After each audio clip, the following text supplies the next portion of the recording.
对啊，这个印记在一点点的变大，而又过了一会儿之后，那缕印记中竟然垂下了一缕缕黑色的头发来。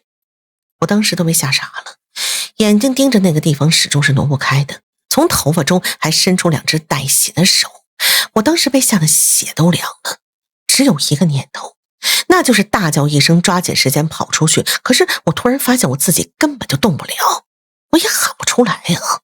很快更为可怕的一幕出现了，那个逐渐扩大的血色痕迹当中，竟然探出一浑身是血的女人。她身上上半身就这样僵硬的就直接掉在这儿了。她的一双眼睛死死地盯着我，嘴巴张得那么老大，似乎在喊着什么，好像马上就要朝我扑过来一般。那应该是2016年，我大学毕业了，找了本地企业，开始了我那实习生涯。因为实习的单位呢离学校很远，所以说我便搬到了小屋新买的那套2楼房当中了。这房子很老，而且里面的东西就更为的陈旧了。不过呢，总比睡宿舍要强很多，不是吗？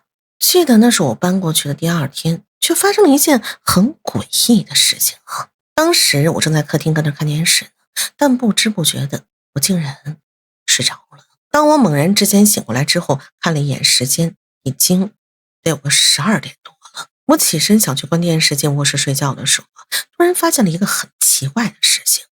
那电视里也不知演的什么节目，好像是一个录制极为粗糙的一家庭录像啊。而且屏幕之上呢，是一个看上去有8、9、10岁的老头子，他一动不动地坐在沙发之上，而那沙发我总觉得这怎么有点熟悉，我在哪儿见过呢？我记得在我睡着之前看的是中央5套，这什么时候变成这玩意儿了？谁让他放的？不过当时我并没有多想，兴许是不小心我碰到哪个位置了，这也不一定啊。关了电视，我直接洗漱去了啊。本想着洗把脸上床睡觉的，别人呢还要应付那些无聊的什么实习什么工作啥的。可是万没想到，客厅里突然之间吧唧一下这就亮起来了。从那微弱的光线可以看出来，这电视机亮了。当我来到电视机跟前，顿时我都傻了眼了。这个电视果然又开了，而且播放的还是那怪异的这老头子。这个时候我突然之间就反应过来了，这老头坐着那沙发竟然是在我身后的那一个，而且呢，我怎么感觉这老头好像正抬头搁那看着我呢？我脊背当时一阵阵的发寒，甚至不敢大口的呼吸了。我害怕呀，心脏狂跳不已。我这一次直接按下了电梯上的开关键电视机终于是被关闭了。可是就在我转身想离开时，它又一次的亮了。我惊恐的转过头之后，那诡异的老头子又一次出现了。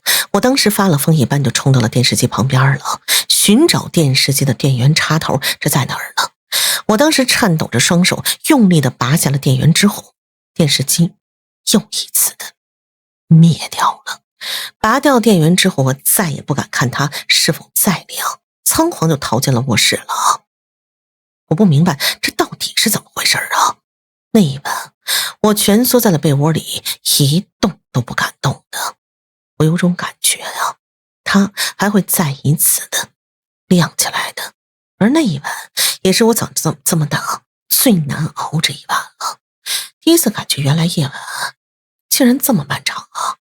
等好不容易熬到了天亮之后，我跟公司请假了，我要把在房子里房子当中所有房主留下的所有东西我全给他扔了。那是不是电视坏了呀？小顾再给你买一个。那台电视机不用了，我就想跟您说一声，他们留下的东西都被我给扔了。行，那你就扔了吧。不过在收拾那些破烂的时候，我发现电视机中那老头子是不是死家里了呀？那是一本很旧的老相册呀，而且呢，看得出主人经常性会翻看的，每一页都是泛着黄色的。照片当中他笑得很慈祥，而且也很开心的样子。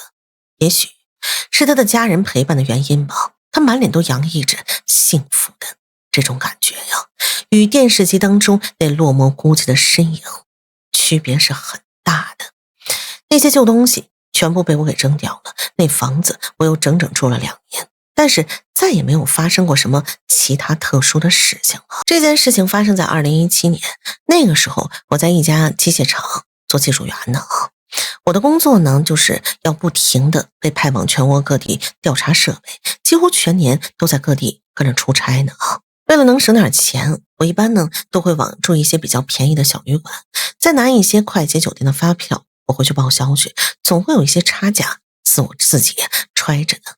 因为当时一直在看一些老枪的漫画，有一些规矩我还挺注意的。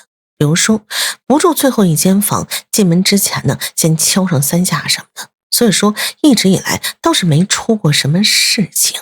那天也是啊，我选了楼层中间的一房间之后，敲了3下门之后啊，才开门就进屋去了。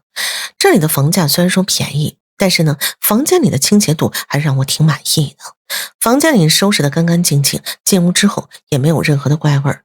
对于我一糟老爷们来说，真的啊挑不出任何的毛病。因为当时坐了1天的车挺累，晚上简单吃了口东西，喝了罐啤酒，我这就睡下了。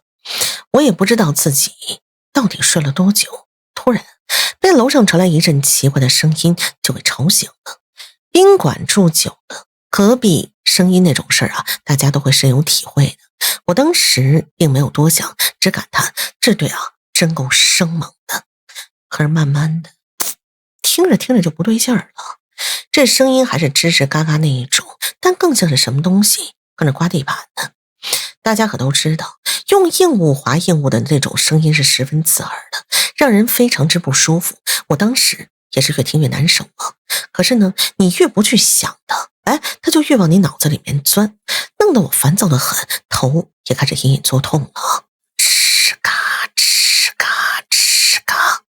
当我受不了看向天花板时，突然又感觉不对劲儿了，那声音越来越清晰了，我几乎能听得出那是用指甲抓挠地板时所发出的声音。而且啊，天花板上竟然还有一块暗红色的痕迹，是我进来时没有注意到吗？不对啊，这个印记在一点点的变大，而又过了一会儿之后，那缕印记中啊，竟然垂下了一缕缕黑色的头发来。我当时都被吓傻了，眼睛盯着那个地方始终是挪不开的，从头发中还伸出2只带血的手。我当时被吓得血都凉了，只有一个念头，那就是大叫一声，抓紧时间跑出去。可是我突然发现我自己根本就动不了，我也喊不出来啊。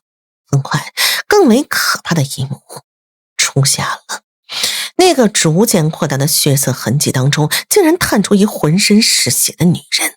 她身上上半身就这样僵硬的就直接掉在这儿了。她的一双眼睛死死地盯着我，嘴巴张得那么老大，似乎在喊着什么，好像马上就要朝我扑过来一般。我当时都吓傻了，心脏狂跳不已，就感觉自己一张嘴，心脏要从嘴巴里直接可就跳出来了。强烈的恐惧感刺激的我终于是叫出声来了。这一声过后，我发现我自己的身体又可以动了，而刚才这一切只是一场噩梦而已。我当时缓了好半天，平复住了那狂跳不已的心脏，浑身被冷汗湿透了。刚才的梦真的太过于真实了。可是很快我又发现不对劲儿了，刚才那是梦，可是那吱吱嘎嘎的声音是真的从楼上传下来的吗？难道说这跟我刚才的噩梦有什么关系吗？我当时仔仔细细听了一下之后，那好像真的是指甲抓挠地板时所发出的声音。那个声音一直在持续着，再加上刚才的噩梦，这吱吱嘎嘎的声音刺激的我头皮一阵阵的发麻。我几次想上楼去敲门去啊，可是一想到刚才噩梦，又实在是没有勇气起来了，因为我害怕呀。不管了，还是睡觉吧。捂着耳朵不断的强迫自己别去想，一遍遍的告诉自己快睡觉吧。我把自己紧紧的用被子给蒙住了，也不知道过了多久，终于迷迷糊糊的我睡着了。但是这一晚我根本就没有睡踏实，一大清早的我又被另外一个声音就给吵醒了。也是天刚亮，楼下就传来高一阵低一阵的说话声了，弄得我心里这个气本地人这么勤快啊？一大清早你聊什么呢你啊？这么热闹啊？难道说我选择旅馆在早市旁边啊？嘚瑟什么呢这是啊？在我的印象当中啊，这周围好像没什么住宅，也没有什么大的市场啊。我当时一边抱怨着，一边走到了窗边，向下可就看过去了。这一看，顿时都把我吓清醒了。楼下停着这么一辆警车呢，而且几个警察正围在我住的旅馆门前，周围聚集了很多交头接耳的这帮市民们。就在这个时候，门外的走廊之中又响起了一阵嘈杂的声音啊！我心里顿时咯噔一下，出事儿了，抓起外套就冲了出来，想看看这到底发生什么事儿了。顺着声音我来到楼上一看，有一房间被警戒线给围了起来，那正是我住的那房间那正上方啊。再联想到昨天晚上的那个梦，我当时就有了一种十分不好的预感。当我凑到人群后面想看清楚那房间里具体什么情况时，顿时我都被吓傻了。在房间的地板之上躺着一穿着清凉的女人，她脸色青紫，而且已经这女人死相十分的恐怖，据说是被枕头活活给闷死的。看着她那张脸，昨天晚上那倒吊着的女人的脸又浮现在我脑海之中了。我当时看到女人的手时，我脑海之中顿时就疯了一下。这女人这手指甲上翘起来了，对吧？地板之上呢，挠出了一道道带血的那痕迹啊！哎呀，看这样啊，那肯定不是什么正经人，不然能被杀了呀？难道说昨天晚上那吱吱嘎嘎的声音是他发出来的？一阵凉气从我后背直接就蔓延开来了，因为被抓挠的声音可持续了整整的一晚上啊！我当时打了一冷战，我不敢再放下。